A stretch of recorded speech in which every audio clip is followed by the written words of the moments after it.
తులారాశి.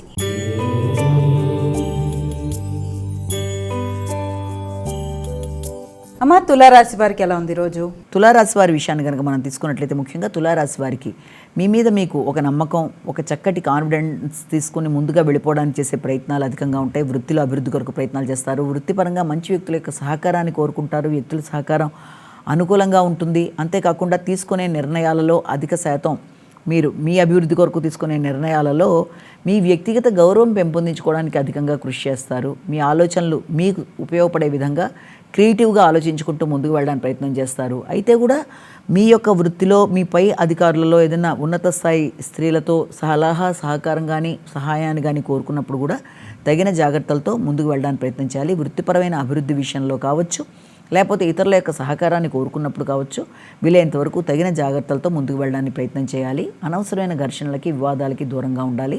మానసిక ప్రశాంతత పెంపొందించుకోవాలి. ఆరోగ్యం మీద శ్రద్ధ తీసుకోవాలి. వృశ్చిక రాశి.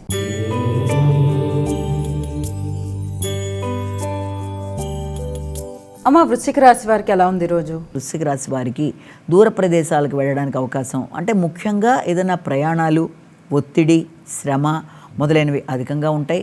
ఇబ్బంది పెట్టే వ్యక్తులు, ఆకస్మికంగా కొంత ఘర్షణాత్మకమైన వాతావరణం, కుటుంబ వాతావరణంలో మీరు తీసుకునే నిర్ణయాల్లో ఒత్తిడి అధికంగా ఉండడం, నిద్రలేమి, శ్రమ మొదలైనవి అధికంగా ఉండడం, దానికి సంబంధించిన ప్రయాణాలు కూడా అవకాశం అనేది ఉంటుంది. అయినప్పటికీ కుటుంబంలో స్త్రీల యొక్క ఆరోగ్య విషయంలో కానీ, వారి యొక్క ఆలోచనలు, వారికి మీరు సహకరించే విషయంలో, అలాగే వృత్తిపరంగా మీరు ఉన్న ప్రదేశంలో వ్యక్తులు, స్త్రీలతో కానీ వీలైనంత వరకు మీరు జాగ్రత్తగా వ్యవహరించి అనుకున్న సమయంలో అనుకున్న పనులు నెరవేర్చుకొని ముందుకు వెళ్ళడానికి చక్కగా మీరు వినయంగా ఉంటూ ముందుకు వెళ్ళినట్లయితే మీ పనులన్నీ సరైన టైంలో అయ్యే అవకాశం కనబడుతుంది. ధనస్సు రాశి.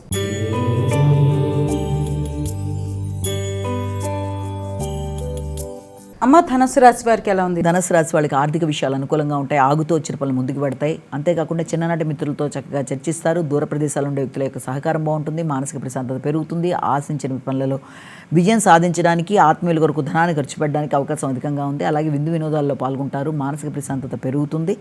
ముఖ్యంగా మీ యొక్క ఇమ్యూనిటీ పవర్ పెరగడం కానీ, కొత్త వాహనాలు కొనుగోలు కొరకు కానీ, లేకపోతే ఆర్థిక పరమైన విషయాల్లో అనుకూలతలు, అనవసరమైన ఖర్చుల్ని నియంత్రించుకోగలిగిన విధానంలో ఏదైనా, అంటే వీలైనంత వరకు షాపింగ్ లాంటివి చేయడం, విందు వినోదాల్లో పాల్గొనడం, సంతాన వర్గంతో మంచి సమయాన్ని గడపడం మొదలైన వాటికి అవకాశం ఉన్న సమయంగా కూడా మనం దీన్ని భావించవచ్చు.